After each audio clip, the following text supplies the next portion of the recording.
მინდა შევეხო მაწანწალად ძაღლების საკითხს, რომელშიც თუ კი ღრმად ჩავიხედებით, დავინახავთ იმას, თუ როგორ დაუნდობლები ვართ ადამიანები იმათ მიმართ, ვინც კაცობრიობის მოდგმის ყველაზე ერთგული მეგობრები არიან ბუნებაში.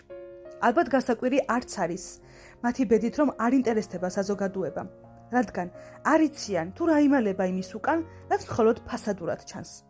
ეს ყოველივე ხომ ზუსტად იმ უპასუხისმგებლო საზოგადოების ბრალია, რომლებიც რამდენიმე თვით ეფერებიან, ეთამაშებიან საყვარელ ლეკვებს, იზრდებიან ბეზრდებად და შემდეგ დაუსახლებელ ადგილებში უმოწყალოდ ყრიან.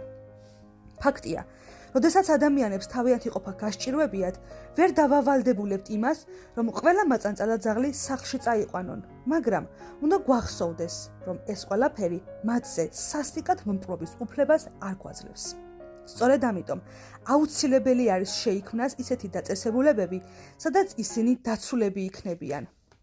დაფიქრდეთ, ღირს კი ის, რომ მათ მიმართ არ გამოვიჩნოთ თუნდაც მცირედი თანაგრძნობა? მათაც ისევე უნდათ არსებობა, როგორც ჩვენ.